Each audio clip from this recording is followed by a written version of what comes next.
Assalamualaikum warahmatullahi wabarakatuh dan salam sejahtera. Baiklah, pertama sekali, nama cikgu Muhammad Akram Atif dan kamu semua boleh panggil Cikgu Atif. Baiklah, pertama sekali, cikgu ingin berpesan agar kamu semua menjaga kesihatan dan juga mengamalkan penjarakan sosial. Memandangkan kes pada hari ini, kes COVID-19 semakin meningkat, cikgu nak kamu semua jaga kebersihan dan juga amalkan penjarakan sosial, khususnya apabila berada di luar. Baiklah kita kembali ke kelas bahasa Melayu kita, iaitu topik yang cikgu yakin kamu semua sudah belajar sebelum ini, tapi kita akan menelaah topik ini dengan lebih mendalam pada hari ini, iaitu topik ayat tanya. Baiklah. Apa itu ayat tanya? Baiklah, ayat tanya ialah ayat yang digunakan untuk tujuan menanyakan suatu hal. Baiklah, contoh-contoh ayat tanya seperti apa yang kamu buat di sini, kamu hendak pergi ke mana, apakah bahan yang hendak kamu cari, mengapakah tajuk itu yang kamu pilih, berapakah bayarannya dan lain-lain. Baiklah, cikgu bagi kamu satu contoh. Satu contoh yang kamu gunakan dalam kehidupan seharian. Baiklah, cikgu yakin apabila kamu habis sekolah, kamu balik rumah, soalan pertama ataupun ayat tanya pertama yang kamu akan ajukan kepada ibu kamu ialah, Mak, masak lauk apa hari ini? Betul tak? Nah, itu merupakan antara contoh ayat tanya yang kita gunakan dalam kehidupan seharian kita. Baiklah, apakah ciri-ciri ayat tanya? Baiklah, ciri-ciri ayat tanya diucapkan dengan nada suara meninggi sebelum kesenyapan pada akhir ayat. Dalam tulisan, nada tanya ini dilambangkan oleh tanda soal. Okey. Ayat tanya ini boleh berada dalam bentuk susunan songsang ataupun berbentuk pasif. Baiklah, kamu semua mesti akan tanya cikgu kan, apa bentuk susunan dan juga ayat yang bentuk pasif ni cikgu? Baiklah, ayat yang berbentuk susunan songsang dan berbentuk pasif ini adalah ayat yang mengalami predikat di hadapan dan juga subjek di belakang. Baiklah, contoh-contoh ayat bentuk susunan songsang dan juga ayat bentuk pasif ini adalah seperti Encik Ahmad kah guru itu? Susunan songsang. Kalau susunan betulnya, guru itu Encik Ahmad. Baiklah, ayat yang bentuk pasif pula, contoh ayat tanya seperti surat itu ditulis oleh Ahmad. Kalau berbentuk aktif, Ahmad yang menulis surat itu. Ahmad menulis surat itu. Baiklah, apakah perbezaan ayat tanya dengan ayat-ayat yang lain? Baiklah, ciri-ciri ayat tanya seperti menanyakan suatu hal dan memerlukan jawapan. Manakala, bagi misalnya ayat penyata menyatakan atau memberitahukan sesuatu. Selain itu, diucapkan dengan nada suara meninggi sebelum kesenyapan pada akhir ayat. Kalau ayat penyata pula, diucapkan dengan nada mendatar. Baiklah, ayat tanya pula, dalam tulisan diakhiri dengan tanda soal, manakala bagi ayat penyata dalam tulisan diakhiri dengan tanda noktah. Baiklah, ada berapa jenis-jenis ayat tanya ni cikgu?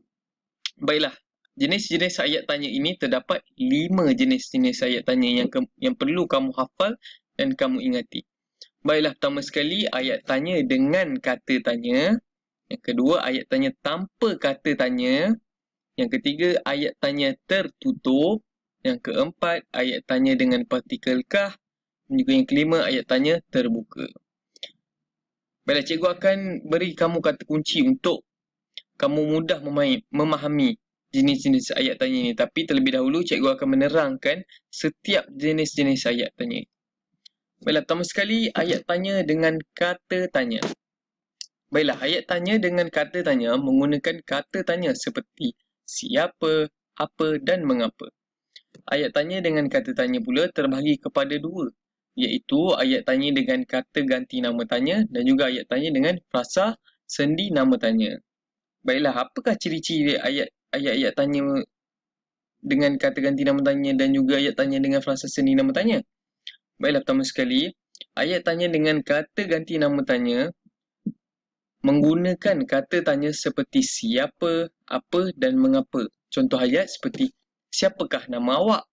Di manakah kamu tinggal? Okey. Untuk contoh ayat tanya dengan frasa sendi nama pula, seperti tuan tinggal di mana? Ani berada di Kuala Lumpur sampai bila? Baiklah, ayat tanya dengan frasa sendi nama tanya ini didahului dengan frasa sendi nama tanya seperti di mana, dari mana, sejak bila, sampai bila dan lain-lain. Untuk memudahkan kamu memahami tentang ayat tanya dengan fasa sendi nama tanya ini, kamu perlu ingat apabila ada fasa sendi nama tanya, ia lebih merujuk pada waktu dan juga tempat. Baiklah, seterusnya beralih ke ayat tanya tanpa kata tanya. Baiklah, ayat tanya tanpa kata tanya ialah ayat yang lazimnya diucapkan dengan nada suara meninggi sebelum kesenyapan pada akhir ayat. Dalam tulisan juga nada tanya ini diakhiri dengan tanda soal. Baiklah, contoh ayat tanpa kata tanya seperti mereka pelajar Universiti Sains Malaysia, adik berada di rumah, kamu sudah makan? Antara contoh lain yang sering cikgu ajukan kepada kamu semua, kamu sudah siap kerja sekolah? Mesti kamu jawab, belum. Kalau kamu jawab belum, memang nak kena rotan dengan cikgu. Baiklah, seterusnya, kita pergi ke ayat tanya tertutup. Baiklah, ayat tanya tertutup ialah ayat tanya yang memerlukan jawapan ya atau tidak ataupun bukan. Contoh-contoh ayat tanya tertutup seperti, adakah Encik Ahmad pengurusnya? Jawapan dia, ya, Encik Ahmad pengurusnya. Kalau kamu perhatikan terhadap contoh ayat tanya tertutup ini, jawapan dia adalah sama ada ya ataupun tidak. Kan? Soalan kedua, contoh soalan kedua seperti, adik sudah mandi? Jawapan dia, ya, adik sudah mandi. Sama juga dengan soalan yang cikgu ajukan kepada kamu tadi. Sebagai contoh, cikgu bagi soalan kepada kamu. Kamu semua sudah siap kerja sekolah? Kamu akan jawab, ya cikgu, kami sudah siap kerja sekolah. Baiklah, berikut merupakan contoh-contoh ayat tanya tertutup. Baiklah, kita pergi ke seterusnya, iaitu ayat tanya terbuka. Baiklah, ayat tanya terbuka pula tidak terhad kepada perkataan ya ataupun tidak ataupun bukan. Tetapi sebaliknya bergantung kepada maksud yang terkandung dalam ayat tanya tersebut. Contoh ayat tanya terbuka seperti, apakah benda itu? Jawapannya, benda itu alat komputer. Kalau kita perhatikan soalan ayat tanya terbuka ini, ianya tidak memerlukan jawapan khusus, iaitu ya ataupun tidak. Kita boleh jawab dengan bebas, tidak terhad kepada perkataan ya ataupun tidak. Sebagai misalnya, contoh soalan kedua, dari manakah mereka datang? Mereka datang dari Indonesia. Okay. Kita pergi ke bahagian seterusnya, iaitu ayat tanya dengan partikel kah. Baiklah, ayat tanya dengan partikel kah adalah ayat tanya yang diselitkan dengan partikel kah di belakang kata tanya yang diletakkan di awal ayat. Ayat tanya ini diselitkan dengan partikel kah kerana kata tanya mengalami proses pendepanan kerana ia lebih dipentingkan. Baiklah, ayat tanya jenis ini hanya ada dalam bentuk susunan songsang saja. Dan suka untuk cikgu ingatkan kepada kamu semua, ayat tanya dengan partikel kah ini, pantang larangnya ialah ianya tidak boleh berada di hujung ayat. Partikel kah tersebut tidak boleh berada di hujung ayat. Dan juga ayat tanya dengan partikel kah ini hanya ada dalam bentuk susunan songsang ataupun pasif. Baiklah, contoh ayat tanya dengan partikel kah seperti, manakah Encik Daniel? Berapakah harga makanan ini?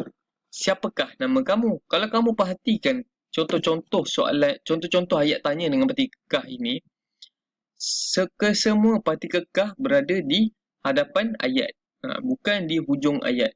Dia takkan jadi harga makanan ini berapakah? Takkan jadi, betul kan? Tak ada, nama kamu siapakah? Dia tidak akan jadi macam tu. Kerana susunan dia adalah di depan. Partikel kah berada di depan ayat. Baiklah, kita pergi ke bahagian seterusnya. Ini maklumat tambahan untuk kamu semua ataupun kata kunci yang perlu kamu faham agar kamu semua dapat memahami topik ini dengan lebih mudah.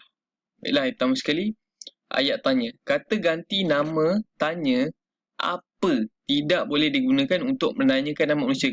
Cikgu nak kamu semua ingat, ya. Kata ganti nama tanya apa tidak boleh digunakan untuk menanyakan nama manusia. Contoh ayat tanya yang salah. Yang sering murid-murid semua lakukan ialah, apa nama budak perempuan itu? Ayat ini salah. Ayat yang betulnya, siapa nama budak perempuan itu? Apa tidak boleh digunakan untuk menanyakan nama manusia. Seterusnya, kata ganti nama tanya siapa tidak boleh digunakan untuk menanyakan nama binatang. Contoh ayat tanya yang salah seperti, siapa nama kucing ini? Soalan ini adalah salah. Melainkan kita gunakan apa nama kucing ini. Itu baru tepat. Sama juga kalau kita gunakan siapa nama bangunan ini. Kita tak boleh gunakan perkataan siapa untuk menanyakan nama binatang ataupun benda. Baiklah, seterusnya kata tanya adakah digunakan untuk mendapatkan jawapan ya ataupun tidak. Ini merupakan antara contoh-contoh ayat tanya yang berbentuk tertutup, kan? Contoh ayat seperti, adakah kamu sudah sembuh? Jawapan, ya, saya sudah sembuh. Adakah kamu sudah siapkan kerja sekolah? Jawapan ni mesti, ya cikgu, kami sudah siapkan kerja sekolah.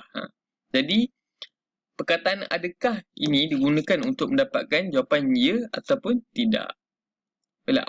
Perkataan apakah pula, kata tanya apakah pula digunakan untuk mendapatkan jawapan nama binatang, benda dan juga perbuatan. Seperti yang cikgu telah terangkan sebelum tadi, kan. Contoh ayat, apakah itu? Itu kucing saya. Baiklah, ini merupakan kata kunci untuk kamu semua lebih mudah dan untuk kamu semua lebih senang untuk hafal jenis-jenis ayat tanya, iaitu terdapat 5 kan jenis ayat tanya, kan, yang cikgu telah bagi tahu kamu semua ni. Dan ini merupakan kata kunci supaya kamu lebih mudah untuk fahami dan juga ingati untuk peperiksaan di masa akan datang. Baiklah, contohnya, Didi tanpa tangan tertutup kuat ke? Kata ini cikgu nak kamu semua ingat dan juga hafal. Okey, Didi tanpa tangan tertutup kuat ke?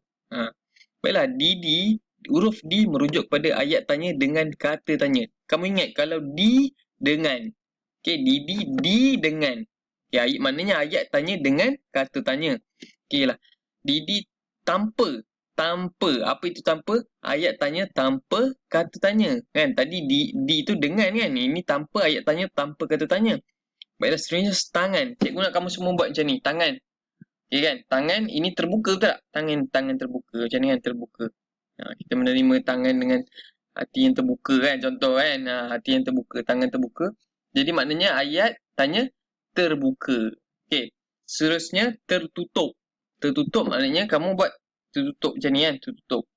Maknanya merupakan ayat tanya tertutup. Okey. Kuatkah?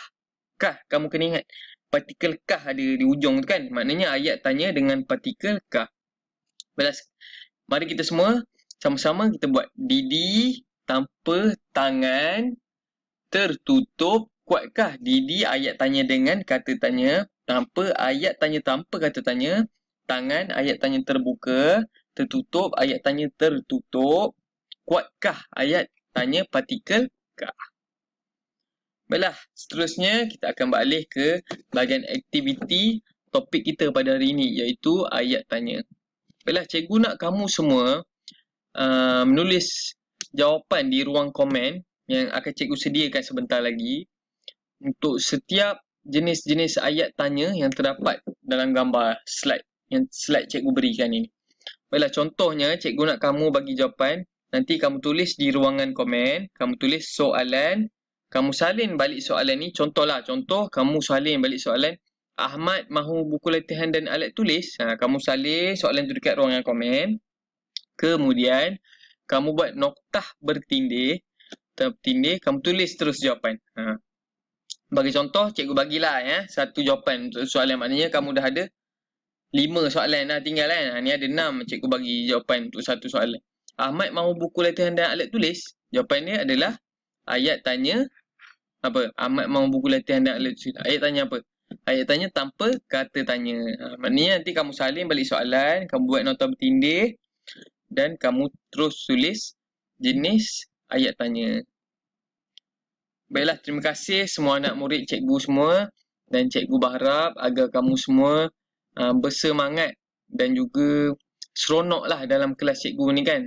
Cikgu harap agar kamu semua dapat memahami dan juga mengingati semua perkara yang telah cikgu ajarkan, dan juga tahniah juga kepada anda semua kerana pelajar-pelajar cikgu, murid-murid cikgu semua ni dah berjaya untuk berada di peringkat ini, di peringkat sekarang ni. Maknanya kamu semua masih fokus, masih setia untuk mendengar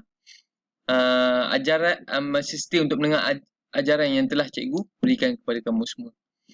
Baiklah, cikgu akhiri kelas kita pada hari ini, dan cikgu akan jumpa kamu semua lagi dalam kelas yang akan datang. Baiklah, terima kasih semua. Bye-bye. Assalamualaikum.